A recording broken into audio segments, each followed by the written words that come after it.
3, 2, 1.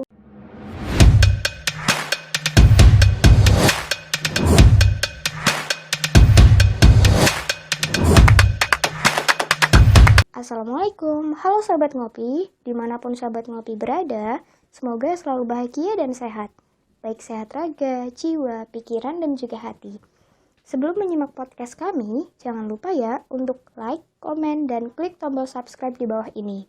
Alright, selamat menyaksikan. Eits, jangan lupa ya untuk menyalakan loncengnya agar tidak ketinggalan video-video selanjutnya dari channel kami. Selamat menyaksikan. Oke, saya. Assalamualaikum warahmatullahi wabarakatuh.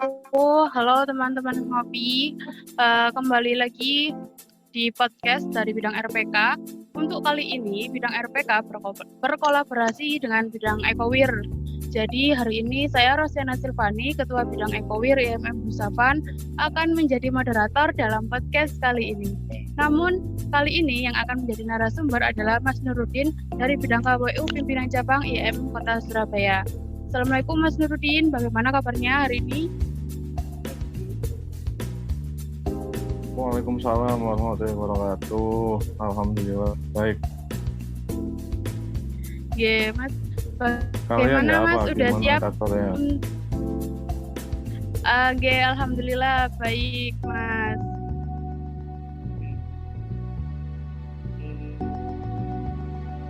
Ya, sama siap-siap. Untuk tema podcast hari ini adalah peran pemuda dalam menghadapi resesi ekonomi Indonesia. Jadi seperti yang kita ketahui, sejak adanya pandemi COVID-19, perekonomian dunia sedang berada dalam keadaan yang buruk, termasuk Indonesia pastinya. Apalagi sampai saat ini di Indonesia malah semakin banyak orang yang positif virus corona. Jadi sebelumnya mungkin Mas Nurudin bisa menjelaskan terlebih dahulu apa sih yang dimaksud dengan resesi ekonomi, karena pastinya banyak sekali kader yang kurang tahu tentang resesi ekonomi seperti itu.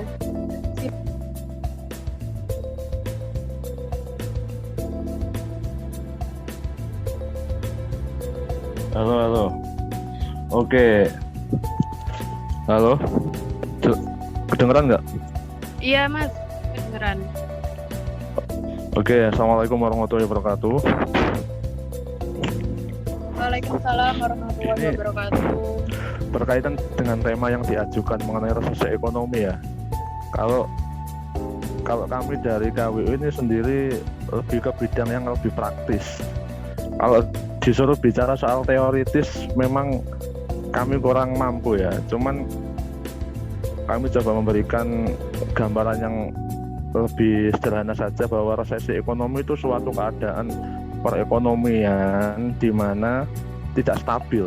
Jadi ada yang namanya ekonomi yang stabil, ada yang namanya tidak stabil. Nah, tidak stabil itu yang dinamakan dengan ataupun keadaan yang sedang mengalami resesi, atau perekonomian itu sedang mengalami yang namanya resesi atau depresi gitu loh.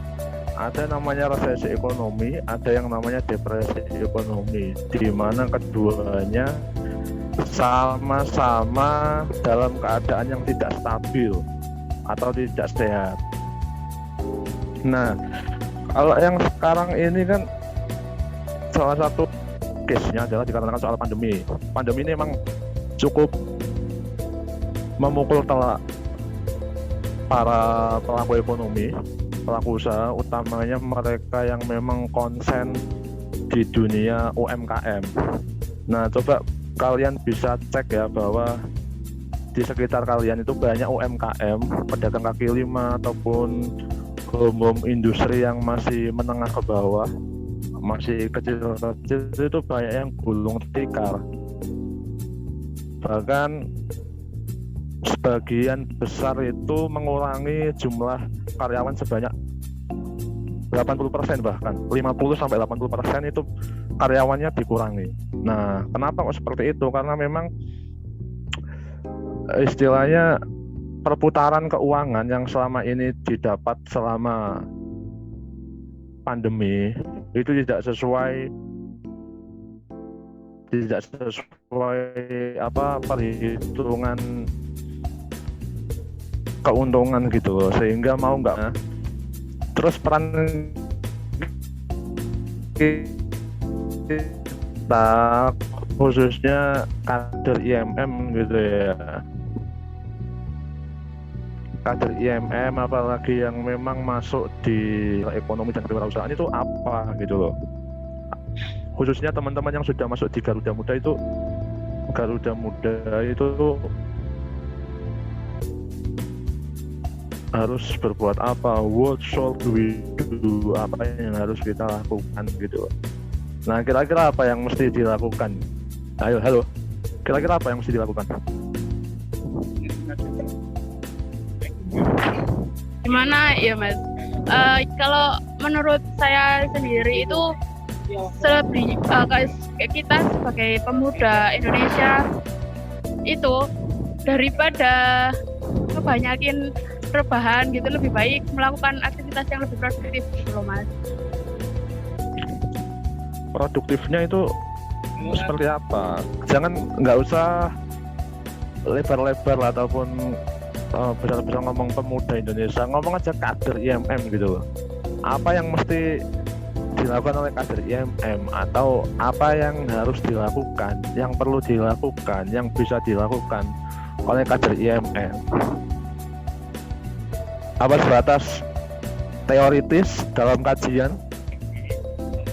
Ya Mas, kalau buat podcast atau bagaimana? Ya kalau dari bidang KWU sendiri, khususnya dari Musapan itu mulai banyak ada beberapa proker gitu loh Mas, yang bisa diterapkan, mungkin nantinya juga bisa menjadi bekal setelah ini gitu. Lah itu seperti kita mulai dari kayak melakukan penjualan, mulai dari online penjualan online seperti itu, terus juga seperti kita juga melakukan kayak penerapan langsung gitu loh Mas, bukan hanya membahas mengenai teori-teorinya saja, tetapi kita juga ingin mempraktekkan, mengaplikasikannya secara langsung gitu. Kan tujuannya itu menumbuhkan jiwa kewirausahaan gitu loh Mas. Jadi nggak mungkin kita hanya memberikan teori saja tanpa mengaplikasikannya secara langsung. Tapi karena berhubung ini masa pandemi dan itu kita tuh terbatas gitu Mas. Salah satunya itu kan kita ada broker seperti CFD, kita biasanya itu jualan waktu ada Car Free Day gitu. Sedangkan saat ini Car Free Day itu dibatasi dan juga ditiadakan sementara gitu. Jadi brokernya itu agak kurang belum berjalan sampai saat ini untuk yang CFD itu. Oke, ya cukup bagus lah. Tapi saya tertarik tadi yang ngomongnya dikarenakan pandemi ya. Kenapa kok seolah-olah pandemi ini menjadi kambing hitam? Ya itu memang sekilas oke, tapi kalau ditelisik lebih jauh ini berbicara mengenai wirausaha ataupun entrepreneur gitu ya. Pandemi itu adalah sebuah tantangan. Jadi apakah kita bisa menghadapinya atau tidak? Apakah kita bisa mengatasinya atau justru tumbang gitu. Nah, ketika pandemi ini memang menghadang kita, membuat kita itu usaha kita di komisariat itu terganggu. Berarti kan harus dipikirkan jalan keluarnya. Bukan berarti pandemi ini dijadikan kambing hitam terus menerus. Nah, cobalah nanti teman-teman komisariat berkumpul lagi, didiskusikan lagi kira-kira apa yang mesti dilakukan. Nah, kemudian menyambung lagi ya. Terus lebih ke langsung ke teknis ya. Istilahnya apa yang bisa kita lakukan sebagai seorang kader IMM dalam menghadapi resesi ekonomi ini. Nah, salah satunya memang bahwa perlu adanya UMKM baru ataupun calon pengusaha baru yang memang dia mesti terjun langsung di dalam dunia ekonomi atau istilahnya menjadi pelaku usaha. Karena banyaknya PHK di mana-mana, pengurangan pengurangan karyawan dan lain sebagainya, itu seharusnya membuat kita menjadi tertantang. Wah, ini harus diambil ini peluang ini. Karena berbicara mengenai teman-teman yang memang gabung di IMM di bidang KWU itu memang output terbesarnya adalah bagaimana kader-kader itu setelah purna tugas ataupun setelah istilahnya sudah tidak masuk dalam struktural komisariat ataupun korkom, itu punya pengalaman untuk nantinya menjadi pegangan untuk membuka usaha baru. Nah, sehingga di komisariat ataupun di korkom ini adalah peluang kesempatan bagi teman-teman untuk bagaimana menumbuhkan, belajar berjualan, belajar berdagang, bermuamalah istilahnya. Nah, seperti itu. Jadi mohon maaf ya kalau saya tuh tidak bisa memberikan teori-teori yang panjang lebar, karena memang kami di Ekowir itu orang-orang praktis gitu loh, orang-orang yang istilahnya bahasa sederhananya itu ya kerja gitu, buat strateginya strategi menyusun market, strategi menyusun istilahnya peluang dan lain sebagainya. Cuman perlu digarisbawahi bahwa resesi ekonomi itu bisa dihadapi ketika munculnya calon pengusaha-pengusaha baru.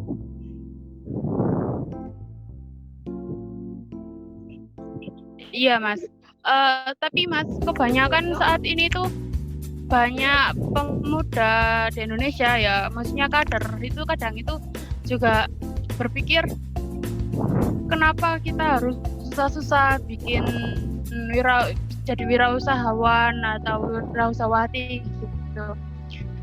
Sedangkan banyak perusahaan-perusahaan gitu loh. Kadang kan mereka istilahnya tuh mental karyawan gitu loh Mas, untuk pemuda-pemuda itu. Nah, menarik ini. Ini menarik ini. Mas, ngapain kita susah-susah untuk belajar dagang, berjualan ataupun menjadi entrepreneur ataupun memutuskan terjun menjadi pengusaha? Kan banyak lowongan kerja dari perusahaan-perusahaan, banyak istilahnya kesempatan berkarir di perusahaan-perusahaan. Perlu digarisbawahi bahwa istilahnya yang perlu kita ingat, apakah seiring bertambahnya usia, ini perlu dipahami baik-baik ya. Kalau tidak dipahami benar-benar itu nggak nangkep apa yang mau saya sampaikan ini. Perlu digarisbawahi bahwa apakah kita akan muda selamanya, apakah fisik dan tenaga kita itu akan seperti sekarang seterusnya. Jadi apakah fisik kita itu akan kuat selamanya gitu, kuat terus-terusan untuk menghadapi untuk mendapatkan beban pekerjaan. Sehingga kita harus berpikir bahwa dalam jangka 5-10 tahun ke depan itu kita harus berpikir bagaimana kita bisa mengurangi pekerjaan kita, ataupun bahasa sederhananya kita membangun passive income. Kita tidak bekerja ataupun kita fokus ke yang lain, namun penghasilan tetap masuk gitu loh. Nah, coba apa kalian pernah dengar quote seperti ini? Berilah, istilahnya gini ya, berikan mereka gaji tetap, berikan mereka sesuatu yang pasti, yaitu gaji tetap setiap bulannya, maka mereka akan melupakan impian mereka. Pernah dengar itu enggak? Nah, gaji tetap ataupun gaji bulanan itu adalah seperti sebuah ilusi ataupun sebuah fata morgana dalam tanda kutip loh ya, bagi kita yang sebetulnya punya mimpi, punya cita-cita yang mesti kita wujudkan harusnya. Namun karena kita sudah mendapatkan sebuah gaji tetap atau dalam hal ini kepastian, kenyamanan gitu loh, kita sudah berada di comfort zone, di zona nyaman, sehingga kita melupakan cita-cita yang waktu kecil dulu menjadi sebuah impian gitu loh. Oh, saya ingin jadi pengusaha, saya ingin punya rumah sakit, saya ingin bangun panti asuhan, saya ingin bangun sekolah. Nah, apakah itu bisa dilakukan oleh seorang karyawan dengan gaji bulanan yang terbatas UMK? Belum tentu juga teman-teman yang menjadi karyawan itu gajinya UMK kan.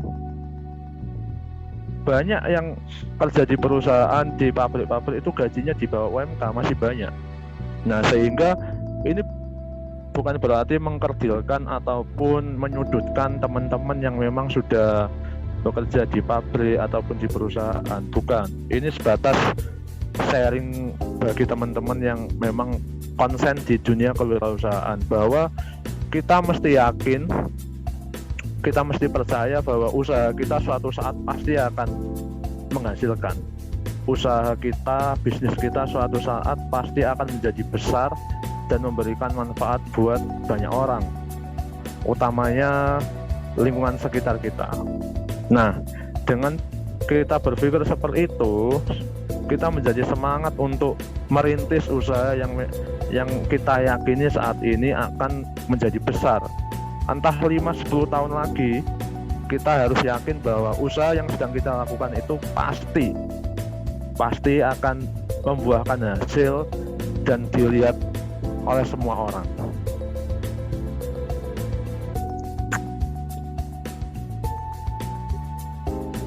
Iya, itu. Mas. Tapi Mas, kebanyakan itu gini, saya sendiri itu ya kadang mikir gimana sih cara memulai untuk berwirausaha gitu, membuka usaha gitu. Karena kebanyakan kita itu yang pasti sebelum mulai kita itu bakalan mikir ke depannya gitu loh. Bakalan ada yang beli enggak ya, bakalan ada yang berminat gitu loh untuk beli atau tertarik gitu dengan produk yang kita jual gitu. Sebenarnya kan kalau bayangan seperti itu kayak ketakutan seperti itu membunuh semangat kita gitu untuk memulai sebuah usaha Gitu ya. Iya, Mas. Ya mulai saja. Beres kan? Tapi kadang itu ya tadi mental kita itu kadang nggak siap gitu, Mas. Nah, Karena berwirausaha itu kan juga kita harus siap untuk resiko-resiko dari usaha kita gitu. Ambil resiko, ambil jalan ini, jalan itu gitu, Mas. nah itu. Jadi memang banyak dari kita yang gagal sebelum mencoba gitu. Belum mencoba sudah khawatir, belum mencoba sudah takut maju, belum mencoba sudah banyak pikiran, padahal belum mencoba. Iya enggak? Iya, Mas, benar. Nah, belum mencoba sudah perhitungannya banyak sekali, sehingga penting sekali kita itu belajar goblok gitu. Pernah dengar nggak belajar goblok? Iya. Itu pernah dengar dari mana ya? Dari siapa belajar goblok gitu?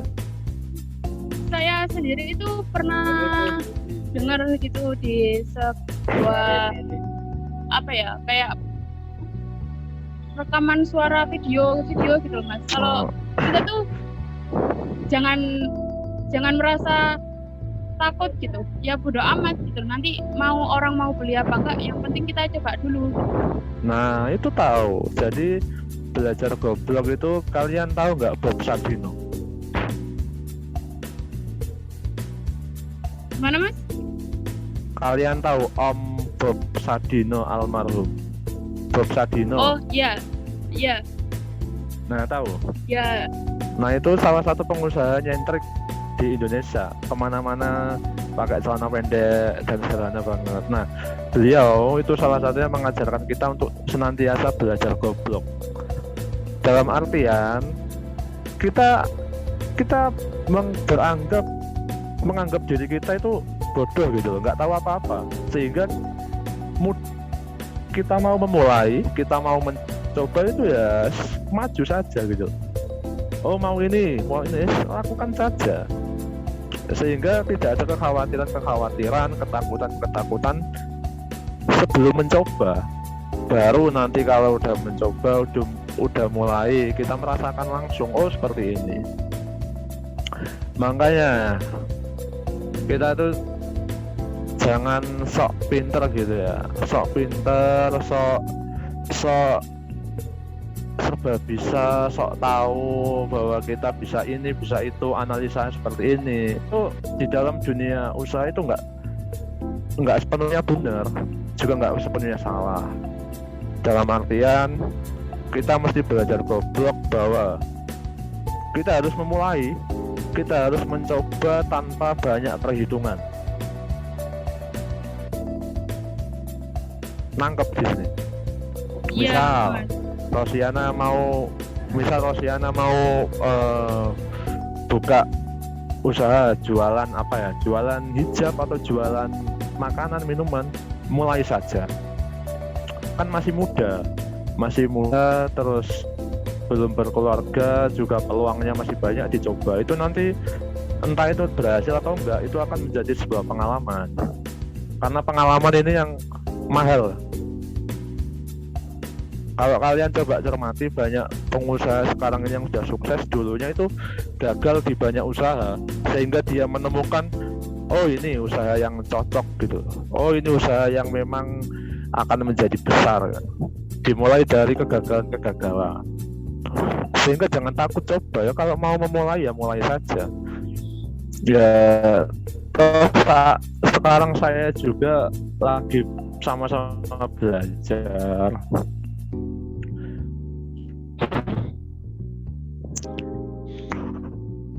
Belajar bersama lah. Oke. Iya Mas. Selain itu juga itu kadang untuk mulai sebuah usaha kita itu udah bingung duluan gitu. Kita mau jual apa sih gitu. Nanti kalau jual ini udah banyak yang jual kayak gini gitu. Maunya itu produk yang inovatif, tapi kadang itu apa ya, kayak susah gitu untuk dibuat gitu. Susah buat diaplikasikan gitu produknya. Oke. Kadang itu seperti itu. Ya. Sekarang saya tanya, kalian di IMM punya senior nggak? Ya pastinya ada Mas. Nah, kalian punya senior kan ya?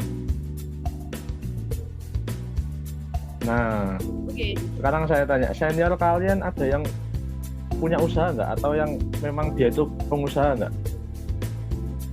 Kalau di senior di kampus sih saya masih belum mengenal secara banyak ya Mas. Tapi kalau misalnya melihat di waktu saya sekolah dulu, saya SMK, itu banyak sekali guru-guru juga yang selain mengajar juga menjadi wirausahawan gitu Mas.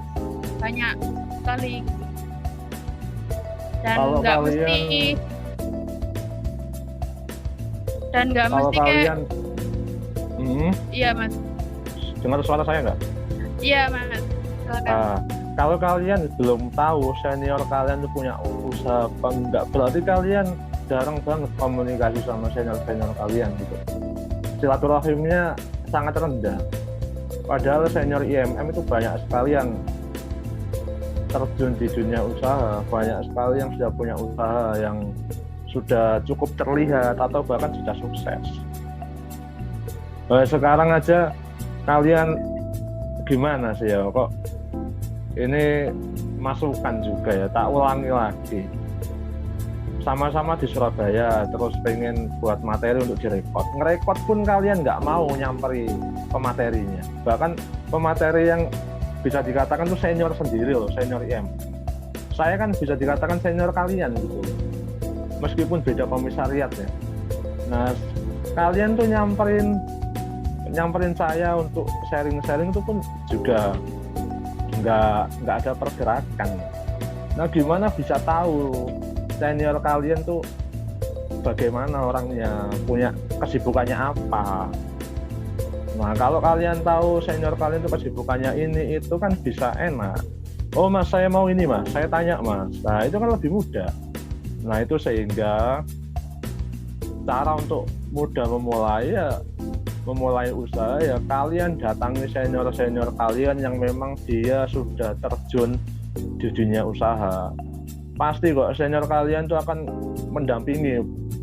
Malah seneng kalau ada kadernya itu, adik-adiknya yang ingin memulai dunia usaha. Kalau perlu kalian ketemu saya nanti juga, ayo kita sharing-sharing bareng, kita mulai. Kalian mau usaha apa, nanti tak bantu untuk membuat planningnya. Seperti itu ya. Jadi komunikasi silaturahim dengan senior itu perlu dijaga.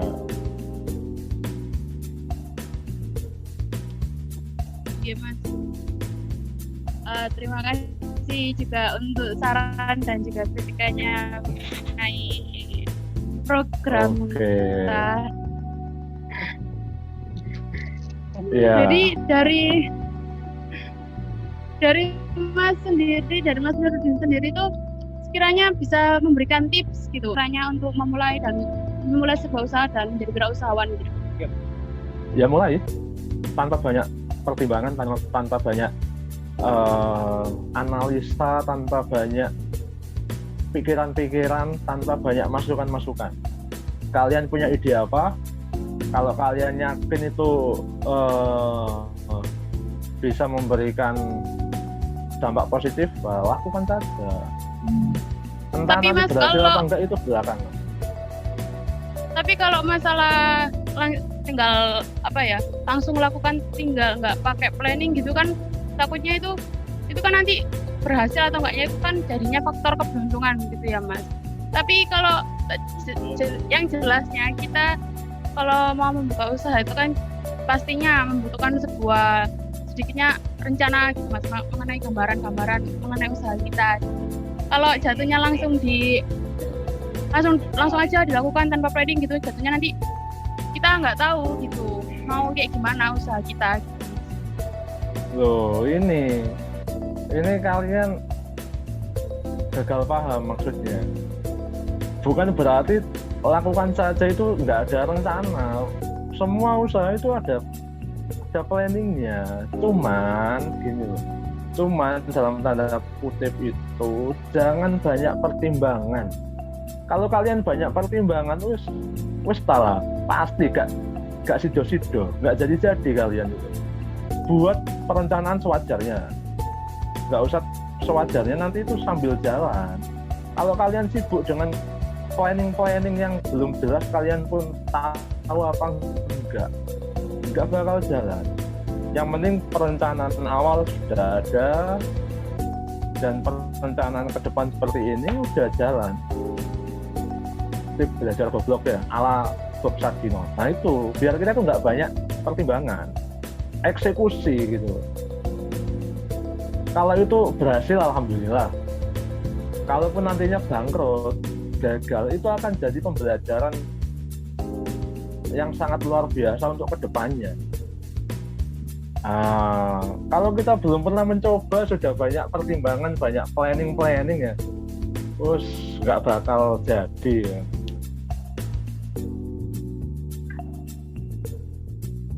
Gitu ya. Iya mas.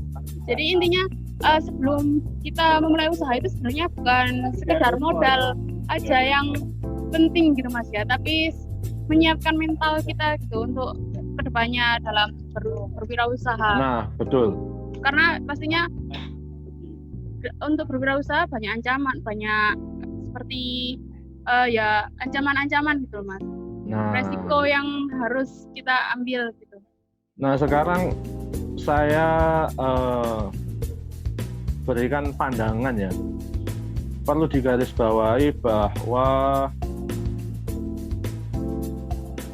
berbicara mengenai entrepreneur ini kata Gai Kawasaki, entrepreneur bukanlah sebuah profesi, melainkan pola pikir orang yang ingin mengubah masa depan mereka. Jadi entrepreneur itu bicara masalah mental dan pikiran kita. Mental, bagaimana kita itu punya keinginan kuat untuk mengubah masa depan kita menjadi lebih baik dan memberikan manfaat yang positif untuk lingkungan sekitar. Kalau kita di IMM kan khairun nas anfa'ukum linnas ya. Ya enggak, sebaik-baik manusia adalah yang bermanfaat untuk yang lainnya. Nah, jadi kalau ingin mulai usaha, modal yang penting, tapi itu bukan yang utama. Yang utama adalah bagaimana kita menata mental kita, menata pikiran kita, bahwa yang namanya usaha itu pasti ada yang namanya tantangan, ada yang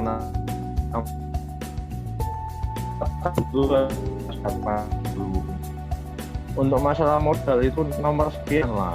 Memang modal penting, tapi kalau mental kita belum kita tata, mental kita belum kita siapkan, itu nanti jadinya zong. Jadi buat kader-kader IMM yang memang minim modal lah ya, masih mahasiswa kan, pertama itu mentalnya perlu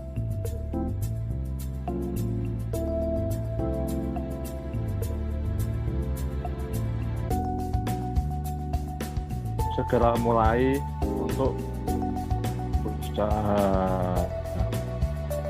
Jangan lupa pokoknya belajar ke senior, sharing ke senior. Ya, tadi dari tema kali ini yaitu mengenai peran pemuda dalam menghadapi resesi ekonomi, itu salah satunya khususnya kader IMM itu harusnya dipupuk mulai dari sekarang. Harusnya sih ya dari melalui seperti IMM ini kan sebagai wadah gitu Mas ya. Khususnya ada bidang kewirausahaan, itu salah satu wadah untuk memupuk mental kader menjadi wirausahawan gitu. Betul. Salah satu terobosan dan langkah untuk kedepannya agar pemuda Indonesia itu nggak hanya bergantung dan berpikiran untuk menjadi karyawan yang sukanya yang bisanya jangan ngomong pemuda Indonesia, ngomong dulu kader IMM. Kita mengkerucutkan lah. Kalau pemuda Indonesia itu terlalu lebar, kita bicara mengenai kader IMM dulu lah. Kader IMM beres baru pemuda Indonesia. Iya Mas. Nah, gitu. Terus kalau menurut Mas Nurdin sendiri, seperti apa sih kader yang wirausahawan yang ideal gitu Mas? Wirausahawan ideal itu seperti apa? Wirausahawan yang ideal ataupun calon ataupun kader yang mau jadi wirausaha, yang pertama harus digarisbawahi adalah orang itu punya mental yang tidak pantang menyerah. Sekali gagal, maju terus. Jadi tidak mudah untuk tumbang, karena memang untuk menuju puncak ataupun kita mewujudkan impian besar kita itu pasti banyak tantangan, sehingga mental ataupun pola pikir tidak pantang menyerah ataupun tidak mudah putus asa adalah satu hal yang wajib dimiliki oleh kader-kader yang memang ingin terjun di dunia usaha. Karena Tidak ada yang namanya orang usaha itu langsung sukses. Pasti nanti ditemui dengan kegagalan, ditemui dengan bangkrut, ditemui dengan rasa jenuh, ditemui dengan dihianati oleh partner bisnis, partner usaha, ditipu dan lain sebagainya. Sehingga mental tidak pantang menyerah, mental tidak mudah putus asa itu mutlak wajib dimiliki. Sehingga itu mungkin menjadi salah satu indikator kader itu ataupun calon pengusaha itu bisa menjadi sosok yang ideal gitu. Contoh itu misal ya nggak usah berbicara jauh-jauh, kita lingkup komisariat lah. Kita sebagai kader ya dikasih tahu senior baik-baik, ditegur dalam tanda kutip agak dimarahi ya. Padahal niatnya senior bagus supaya kita itu lebih baik lagi, supaya kita itu sadar akan kesalahan kita. Kita langsung down gitu, kita langsung gondok, nggak mari ya, itu berarti mentalnya itu mental kerupuk gitu. Padahal senior kita itu pengen kita itu jadi lebih baik, lebih growing up lagi, lebih bertumbuh lagi. Tapi sekali dibentak, sekali dimarahi langsung tumbang. Nah itu kan nggak cocok. Nah itu contoh. Sehingga kita yang diberikan kesempatan belajar di IMM itu dimanfaatkan. Senior kita itu niatnya pasti baik semua, sehingga jangan sampai mudah putus asa ataupun langsung berpikiran negatif seperti itu.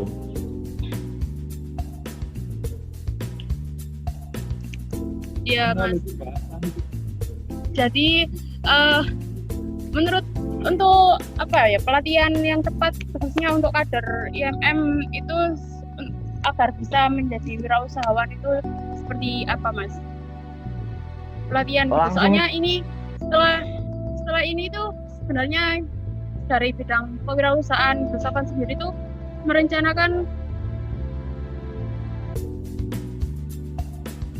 mau mengadakan kajian sharing entrepreneur terlebih dahulu gitu Mas. Mungkin setelah tadi saya saat ini berbicara sama jenengan itu, saya memunculkan ide sebuah tema gitu, yaitu untuk menumbuhkan mental wirausahawan dulu bagi kadernya, baru nanti setelah mentalnya terpupuk dengan baik kan nanti mereka siap untuk terjun langsung ke lapangan untuk. Nah itu sudah kamu jawab sendiri loh, udah terjawab kan?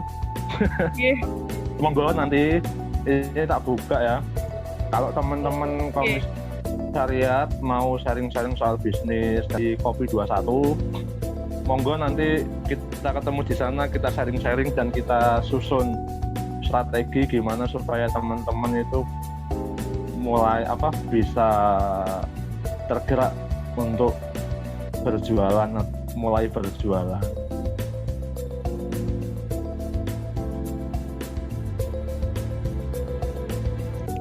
Iya Mas, jadi itu meskipun ya podcast kali ini itu agak sedikit melenceng gitu ya Mas dari tema awal, tapi saya rasa ini justru hal yang bagus gitu, karena kita sebagai lingkup sebuah organisasi kan kadang apalagi kita bukan dari jurusan yang membahas mengenai ekonomi, jadi agak susah, mungkin ya emang terlalu berat temanya. Tapi karena ini juga tadi pembahasan mengenai mental kewirausahaan, terus juga perlu membangun peluang-peluang gitu, membangun mental kewirausahaan itu saya rasa diskusi kali ini tuh sangat bermanfaat bagi para kader IMM. sepertinya karena waktunya sudah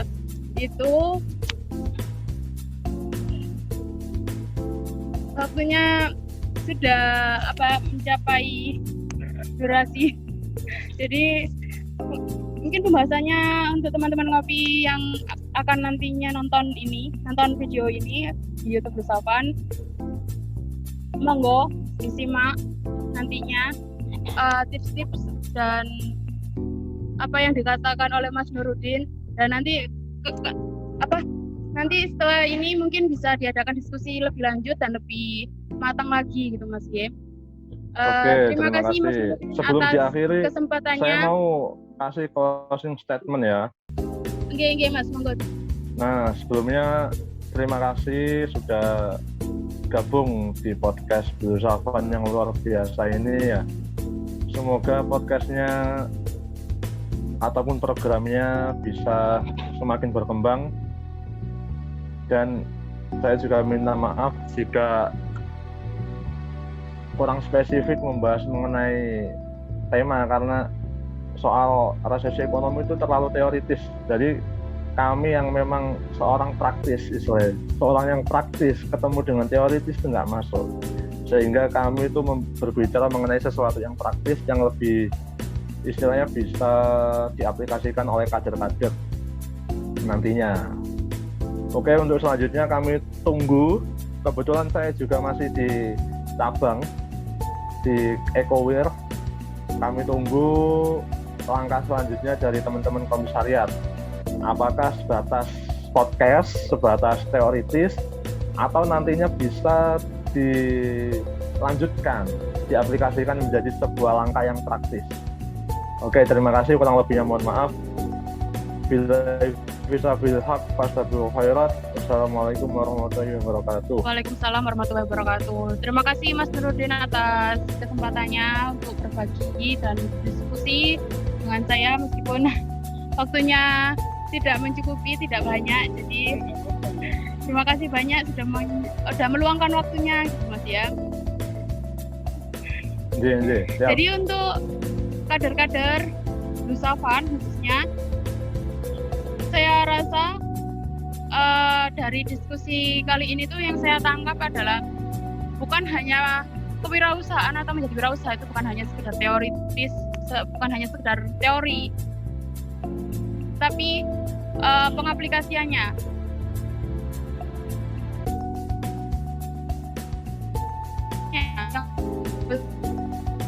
Kita diutamakan dengan nanti sore ini kan komen dan dan dari kita.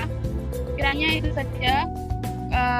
Saya sebagai moderator mohon maaf apabila ada kesalahan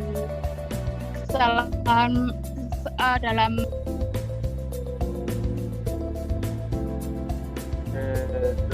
Terima kasih. Assalamualaikum. Terima kasih Mas Nurudin.